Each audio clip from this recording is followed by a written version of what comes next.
The tall glass doors of the lecture hall whispered open as Maye Musk stepped inside. The space hummed with the low, controlled energy of academia.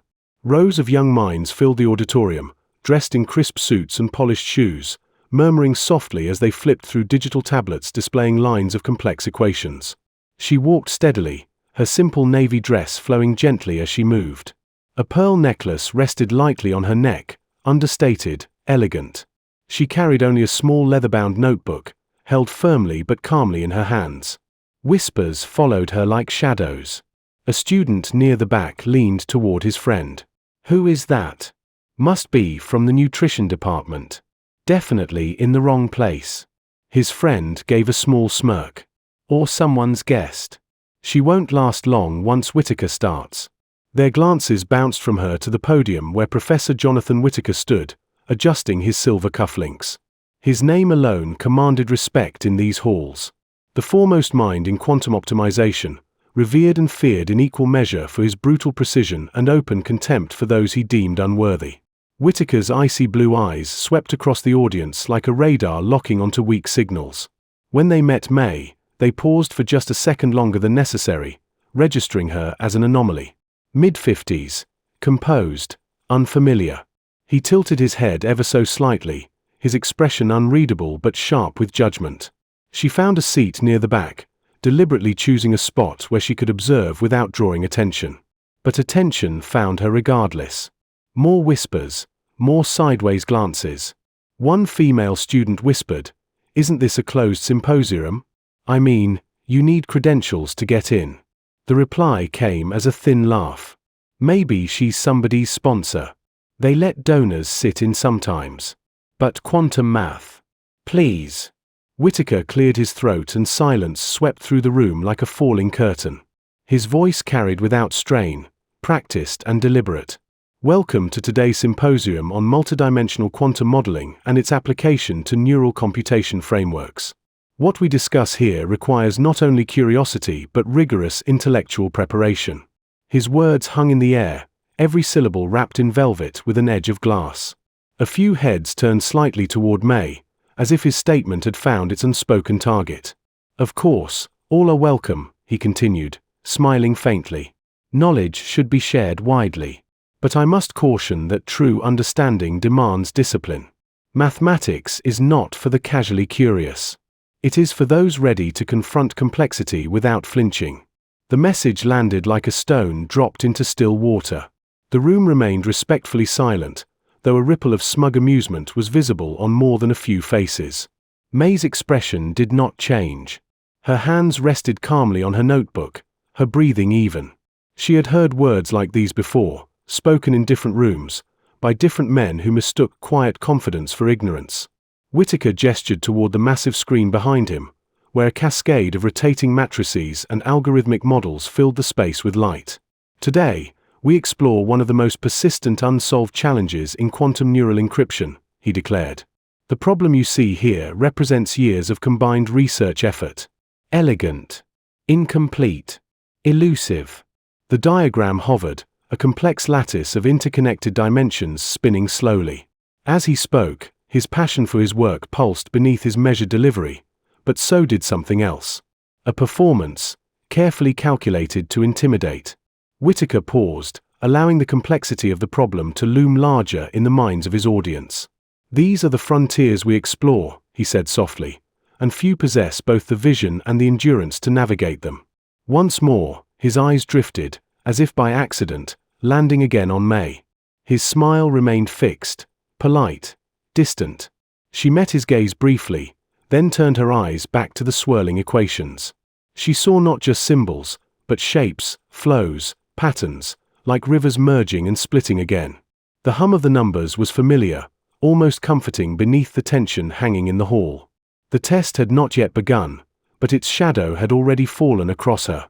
The final slide faded into the pale blue light as Professor Whitaker concluded his dense exposition on the quantum optimization model. The air in the hall was heavy, not from fatigue but from the weight of complexity he had so expertly projected.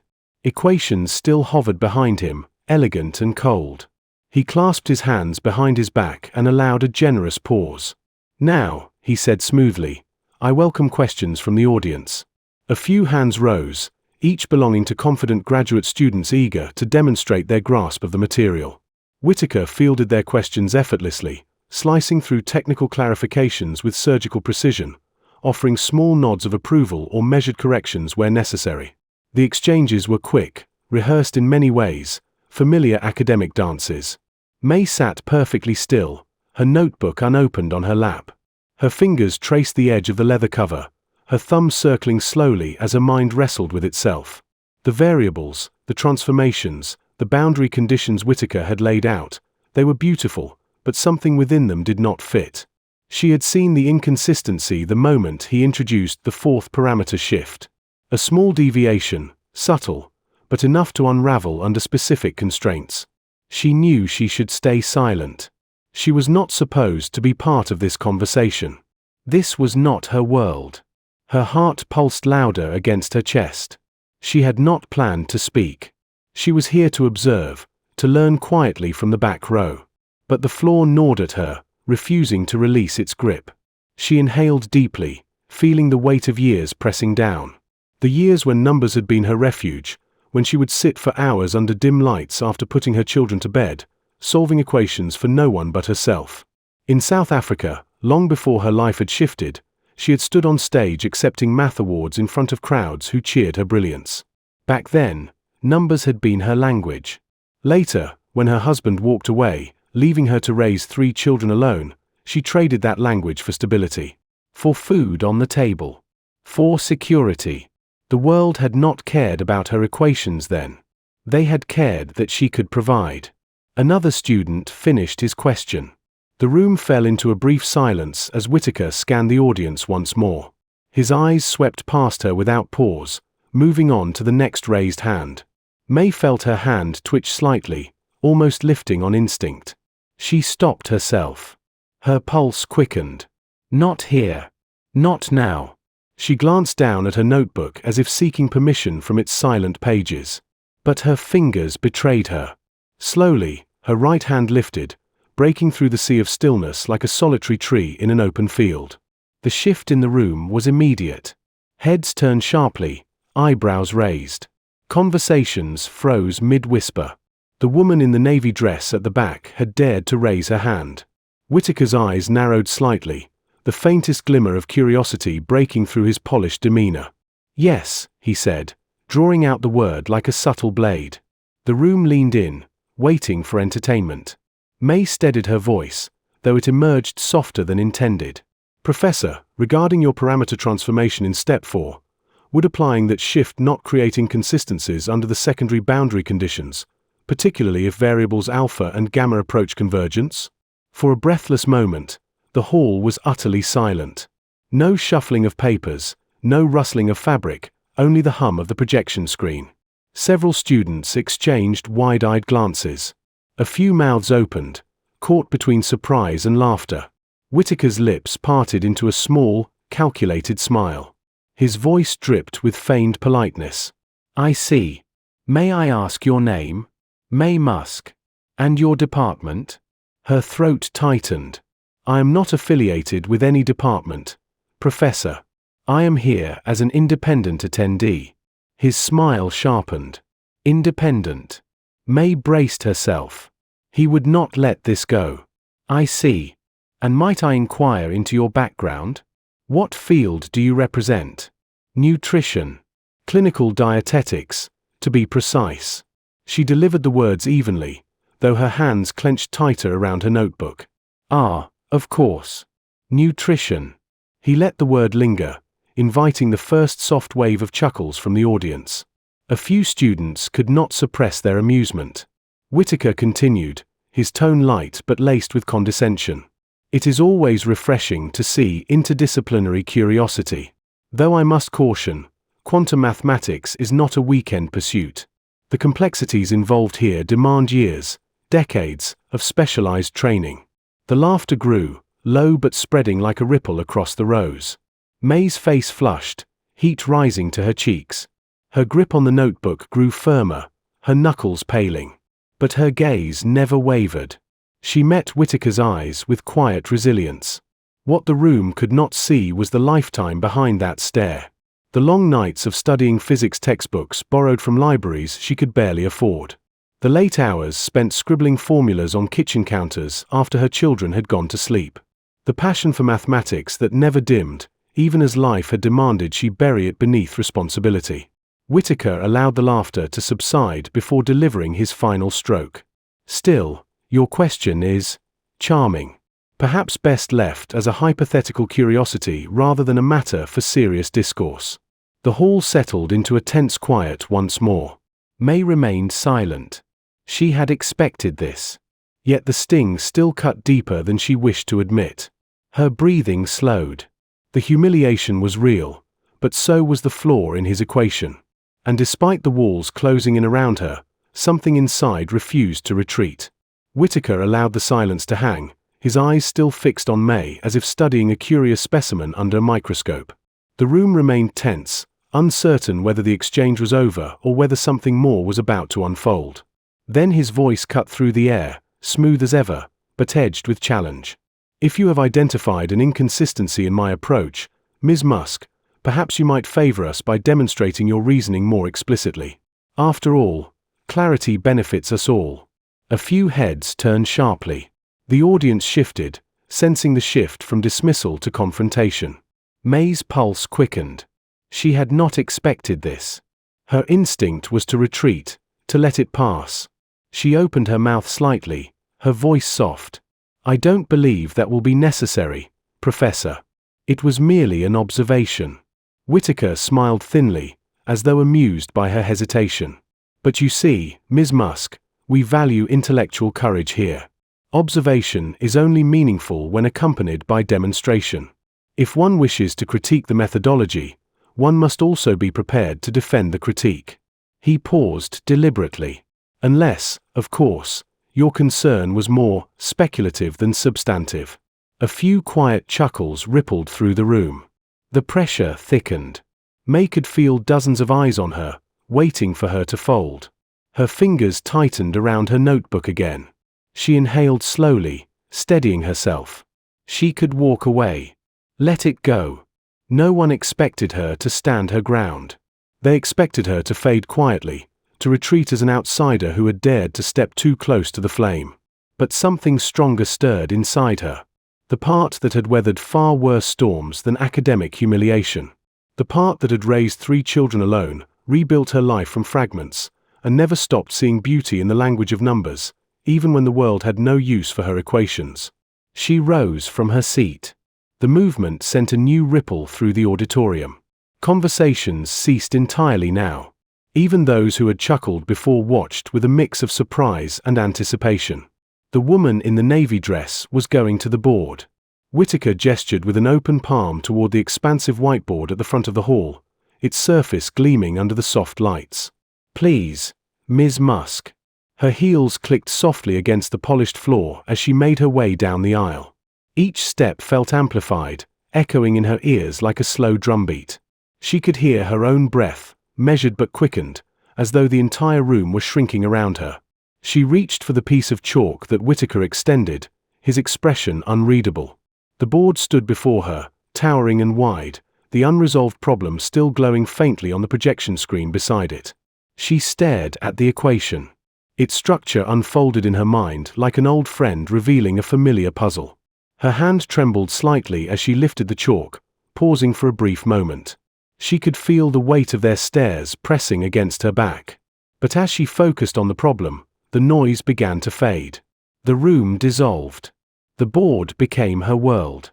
She started slowly, marking the boundary conditions and carefully laying out the initial variables. The chalk whispered against the surface. Her first few lines were cautious, deliberate, as though testing the stability of her footing. Someone near the front row whispered, "This is painful to watch." But then something shifted. The variables rearranged themselves in her mind, falling into patterns she had traced many times before, late at night under the dim light of kitchen lamps, scribbling calculations while her children slept in the next room. The fear loosened its grip. The language of mathematics returned to her hands. Her writing grew more confident. The tempo increased as each transformation naturally led to the next. Substitutions, reductions, simplifications. Terms collapsed cleanly. The equations unfolded with an elegance that felt almost effortless, as though the solution had been waiting patiently for her to release it. The murmurs behind her died completely. Now there was only the soft rhythm of chalk on board, each stroke a quiet assertion of mastery. After several minutes, she stepped back, lowering the chalk to her side. The equation was complete. The solution stood, neat and undeniable. She glanced briefly at Whitaker, who had been watching closely, his features slowly shifting from amusement to something far more unsettled. Whitaker stepped forward, examining the board closely. His eyes scanned each step, hunting for error, for weakness. But there were none. The path she had traced was sound. After a long pause, his voice emerged, clipped and reluctant. Correct. Though, of course, anyone with sufficient understanding of basic multivariate calculus could have managed it. The room remained silent. But beneath the stillness, something had shifted. The laughter had ceased. The judgmental glances softened. For the first time, some of them looked at her not with amusement, but with the beginning of respect. Whitaker stood still for a moment longer, studying the board as though it personally offended him. The polite mask he had worn throughout the symposium was beginning to fray. The woman in the navy dress had not only dared to challenge him, but had executed a flawless solution that neither he nor anyone else in the room could dismiss. For a man like Whitaker, that was not easily tolerated. He stepped back, offering May the faintest nod, but there was a new glint in his eye now. It was not respect. It was calculation. Since you have such a natural affinity for mathematical reasoning, Ms. Musk, perhaps you might indulge us a bit further, he said, his voice still controlled, though thinner than before. I would be very curious to hear your insights on a problem of more contemporary relevance. The audience, already buzzing with tension, collectively leaned forward. This was not over. Whitaker was not about to let his authority slip so easily. He turned to the board, wiped it clean with slow, deliberate strokes, and began writing a new problem. His hand moved swiftly, confidently, filling the space with lines of intricate symbols that intertwined quantum mechanics, nonlinear optimization, and neural networks. This was not textbook material. This was cutting-edge theoretical work pulled directly from his current research. The problem expanded across the board like a living organism, its tendrils stretching into obscure mathematical territory few in the room could claim to fully grasp. May recognized pieces of it, the Hamiltonian operators, the recursive neural structures, but parts of it were new, exotic even. This was Whitaker's specialty, and he was daring her to enter. This, Whitaker said as he stepped aside, addresses the optimization instability in hybrid quantum neural systems, particularly those designed for advanced encryption frameworks. A field, I believe, somewhat outside the standard curriculum for most. The implication hovered in the air like smoke. The audience watched May closely now, some with curiosity, some with the eager expectation of collapse. They waited for her to decline, to finally admit the limits of her understanding. May remained motionless, her eyes tracing the sprawling equations. Her pulse hammered inside her chest. She could hear it loud and clear, as if the beating itself echoed through the auditorium. For a moment, she felt weightless, as though she was standing at the edge of a high cliff staring into the abyss below. This is too far, she told herself. This is not your place. Not your field. Not your fight. Whitaker watched her carefully, sensing her hesitation, the faintest upward curl touching his lips. His hand hovered near the chalk, ready to retrieve it, as if to say enough playtime. May's throat tightened. She could almost feel the collective relief the room anticipated as she prepared to step back and let Whitaker resume control. She was the outsider. No one would blame her for stepping aside. This was beyond anything she had studied on her own. And yet, something refused to let go. In the silence, her mind sifted through memories like flipping pages of a book written across decades. She thought of the late nights spent poring over articles, the medical journals on glucose metabolism, the studies on neurochemistry, the strange intersections between metabolic energy and neural activity that had fascinated her long before they were trendy. She remembered the excitement she felt reading speculative research that bridged quantum computing and neural network modeling, often while sitting alone at her kitchen table long after the world had gone to sleep. This was not entirely foreign. The language was different, but the principles pulsed beneath the surface. She inhaled slowly and stepped toward the board. The murmurs rose again, sharper this time. Several students exchanged glances of disbelief. One whispered just loud enough to be heard by those nearby. "She's going to embarrass herself. This is painful." Whitaker said nothing. He merely stepped back, folding his arms across his chest, his cold gaze fixed on her every move. His message was clear: this is where you break. Maye stood before the board, chalk in hand, her fingers cool against its smooth surface. The problem loomed large before her, alive with its complexity. She hesitated, staring at the first cluster of variables. Her breathing quickened. For a terrifying moment, her vision blurred slightly, as if the weight of the room was pressing inward. "Walk away now," whispered a voice deep inside. "You have nothing to prove." But another voice pushed harder. The same voice that had carried her through years of quiet sacrifice. The voice that had whispered solutions to her in the still of the night, long after the world had stopped watching. She exhaled and allowed her mind to settle. The problem was not as rigid as it first appeared.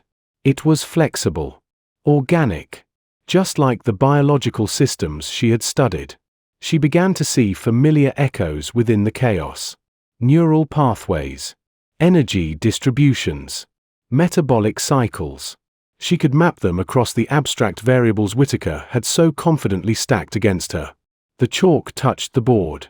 Slowly at first, she began to rewrite the system's energy function, introducing metabolic analogues as stabilizers for the neural components. She used glucose interaction models to balance quantum instability, folding metabolic pathways into the architecture of the system in a way the problem's original framework had ignored. The room grew deathly still.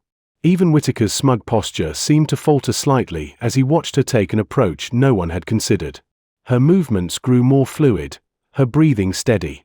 The deeper she waded into the problem, the clearer the pathway became. What had once looked like a wall now unfolded into a corridor. The symbols reorganized themselves under her fingertips, collapsing unnecessary redundancies, stabilizing the feedback loops. Several professors in the front row exchanged quick glances. One leaned over to another, whispering sharply. "She's stabilizing quantum variance through metabolic energy states. That's not standard neural modeling." Whitaker's jaw tightened as he took a step forward, studying the emerging solution. His eyes darted over her work, searching for errors, for cracks. But the lines she drew held. Each stroke of chalk built upon the last with quiet authority. Maye paused, adjusting a key transformation that substituted entropy functions for neural error margins. The system's feedback loops harmonized. The instability that Whitaker's formulation struggled with now smoothed into balance. She continued forward, feeling the problem yield beneath her fingertips. The language of mathematics was no longer foreign. It was home. For the first time in the entire lecture hall, she belonged not because she was allowed, but because the numbers themselves had made room for her. The chalk moved steadily beneath Maye's fingers, each line carving its place into the board as if guided by something older than instruction, older than study. The equations that once loomed with cold complexity now folded into graceful symmetry, as if the problem itself had always waited for someone to see it this way. With every stroke, Maye was not simply solving a problem. She was building something new, reshaping the language that had been dictated by tradition and reframing it through patterns she had carried quietly in her mind for years. Metabolic cycles merged with feedback loops, glucose transfer functions synchronized with quantum variances. Where others saw chaos, she saw rhythm. She had spent decades watching how systems in the human body compensated for imbalances, how energy flowed, how nature constantly sought harmony between seemingly incompatible forces. That same instinct now guided her hand across the board. The murmurs in the room had faded into silence, replaced by something heavier. A growing realization was dawning on the audience, an unease that hovered in the charged air. No one dared speak. Every eye was locked on her work, every breath held. Even the familiar hum of the projection screen seemed to quiet as the solution unfolded. Professors in the front row leaned forward in their seats, eyes darting between her evolving solution and each other. Some students, who minutes earlier had exchanged amused glances, now sat frozen, mouths slightly parted. The energy in the room had shifted entirely. Whitaker, standing only a few steps behind her, stared at the board with narrowing eyes, his hands clasped so tightly behind his back that his knuckles whitened. What she was writing should not have been possible. Not here. Not from her. Maye paused briefly as she reached the midpoint of the transformation. Her breathing remained steady, her mind laser-focused, but part of her registered the quiet tremor in her fingertips. She was deep into uncharted territory now. The model she was creating did not exist in any journal, not in any course or seminar. It was hers, born from a lifetime of observation and study, assembled from fragments she had gathered like puzzle pieces across disciplines that had rarely spoken to each other. She adjusted the final transformation, replacing neural error margins with entropy-modulated stabilization drawn from metabolic resilience models. The equation stabilized further, collapsing several complex recursive iterations into a much simpler convergence model. At the far end of the front row, Professor Olivia Bennett, visiting from MIT, suddenly sat upright. Her brow furrowed deeply as she studied the unfolding solution. Her lips moved silently, following Maye's transformations step by step, until finally she whispered to the colleague beside her, "She's integrating metabolic homeostasis as a control parameter for quantum coherence." That's entirely new. Her colleague blinked rapidly, nodding in silent agreement, unable to tear his eyes from the board. Whitaker's breathing had become more audible now. He took one involuntary step closer, as if proximity might help him disassemble what he was seeing. The lines made sense, and that was the problem. They made too much sense. Every simplification, every substitution, every stabilizing mechanism fit like a key in a lock. Maye's solution was not patchwork intuition. It was precision. Worse, it was beautiful. Maye's hand moved faster now. The final sections of the problem fell into place. The once unstable hybrid system now formed a closed, balanced model, capable of stable optimization across both quantum and neural architectures without the fragility that had plagued prior designs. This was no longer Whitaker's problem. It had become hers entirely. As she placed the final symbol, she stepped back and lowered the chalk, allowing her hand to fall to her side. The room remained utterly still, the only sound the soft click of chalk meeting tray. Whitaker stood frozen, his face a battleground of disbelief and reluctant recognition. His mouth opened slightly as if to speak, but no words came. Then Professor Bennett rose to her feet, her voice cutting through the stillness with clarity and authority. "That is extraordinary." She stepped closer to the board, eyes sweeping over the entire solution again, confirming each stage. "This stabilization framework, this is not in any published work I've seen." She turned, her gaze locking onto Maye with something between admiration and astonishment. "Where did you learn this?" Maye met her eyes, steady, calm. "I didn't learn it, Professor," she said quietly. "I simply see how the systems connect when you understand how life balances itself. Metabolism and cognition, energy and information. They're not separate problems. They speak the same language if you know how to listen." A wave of hushed exclamations rippled through the room. Several professors instinctively reached for their phones, snapping images of the board as though capturing a rare celestial event.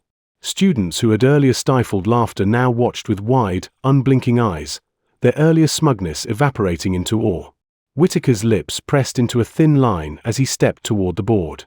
His eyes darted rapidly across the surface, searching desperately for weakness, for any fault in her reasoning that might allow him to seize control again. He found none. The solution stood. It was elegant. It was efficient. And it was entirely beyond him. He cleared his throat, voice tight as he forced the words through. "While unconventional, I cannot find any immediate flaws in your formulation." His tone attempted neutrality, but the strain behind it betrayed him. The words tasted bitter. He was conceding ground, however unwillingly. Professor Bennett was not as reserved.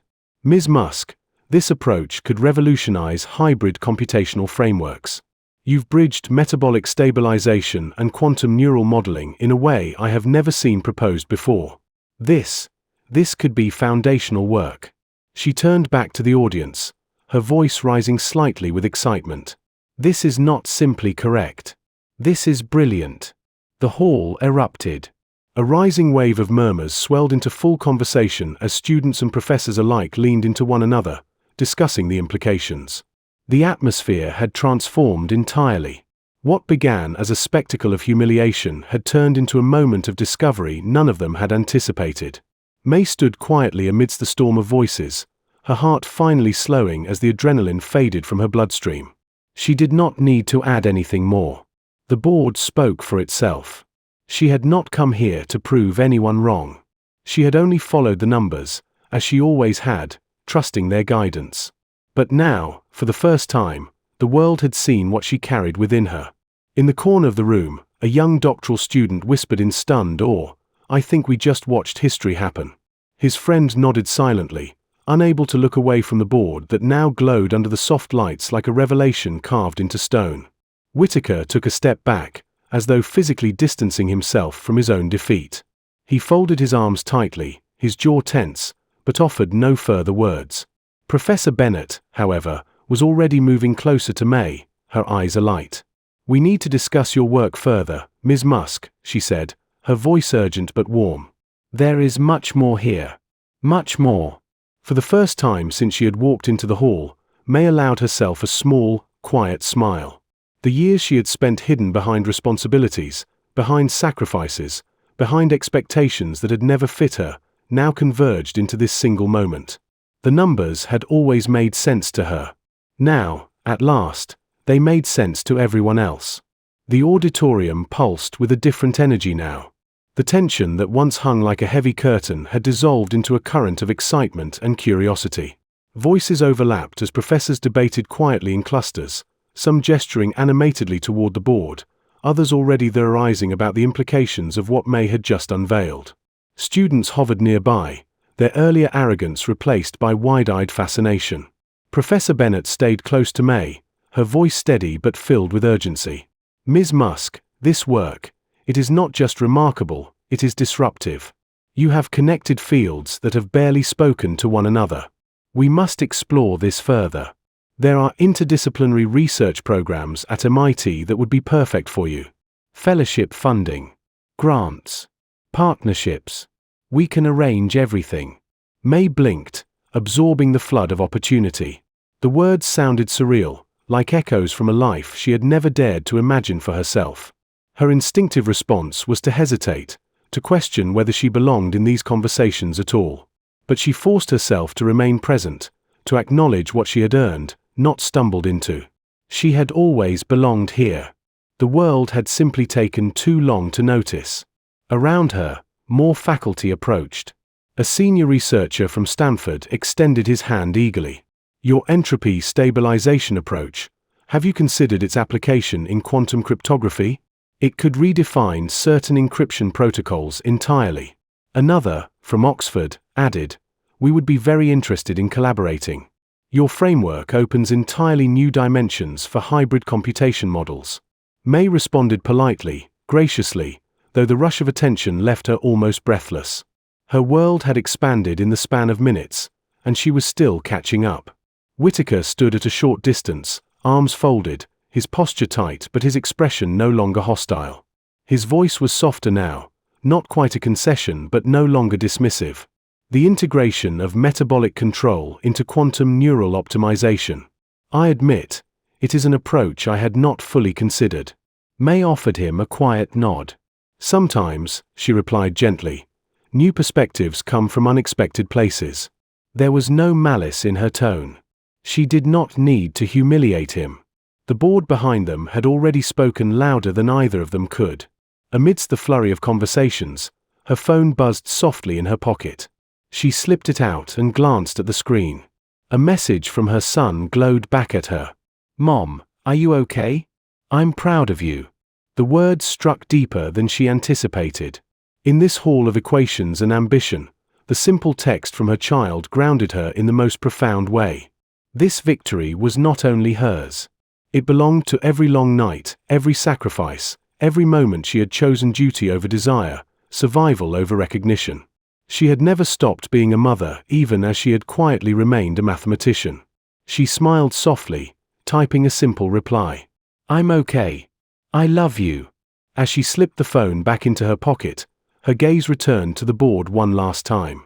The equations stood quietly, glowing under the lights like old companions who had finally stepped out of the shadows with her. For years, she had carried these ideas in silence. Now, they stood here in full view, undeniable and alive. The conversations around her swirled, invitations stacking with each new voice. Yet beneath the flurry of academic offers, what filled Maye most was not the promise of titles or funding, but the quiet joy of finally being seen for who she had always been. The lecture hall was smaller than the grand auditorium where it had all begun, but it was filled with a quiet kind of electricity.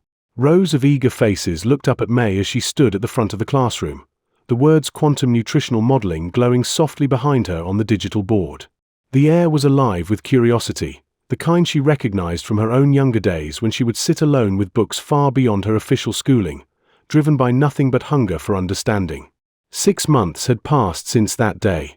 6 months since she had stood in a room filled with skepticism and transformed it into something entirely different. Since then, her life had shifted in ways she never imagined possible. The research offers, the collaborations, the fellowship at MIT arranged through Professor Bennett's recommendation, the publication of her paper that now circulated internationally. But this class, this room, was what grounded her. Teaching had always been, in some quiet way, her calling. It was here that she could give others what she herself had once searched for. She moved between the rows slowly, pausing to check on the students' calculations as they worked through a problem set she had designed. It combined neural entropy models with metabolic stabilization frameworks, blending the disciplines just as she had that day on the board. Their pens moved quickly, occasionally stopping as they looked up for reassurance or clarification. A young woman near the front raised her hand. Maye nodded with a warm smile, inviting her to speak. "Professor Musk," the student began, her voice slightly hesitant but steady, "can I ask you something, not about the equation?" "Of course," Maye replied softly. The student glanced around nervously for a moment, then asked, "Why did you raise your hand that day? I mean, with everyone watching, knowing how they would react. Weren't you afraid?" The room stilled for a moment, every student now waiting on her answer. Maye allowed herself a brief pause, glancing across the sea of youthful faces. So many of them carrying their own uncertainties, their own silent doubts about where they belonged. She smiled, not the polite smile of a lecturer, but one of quiet understanding. "If you love knowledge, don't be afraid of being underestimated. People will always make assumptions about your background, your gender, your age, your worth." She let her gaze settle gently on the young woman. "But none of that changes what you know. None of it changes your right to speak when you see something true." A hush followed her words, not out of tension but of reflection. She saw it in their eyes, that recognition of something deeper than the mathematics on the board. The lesson behind the lesson.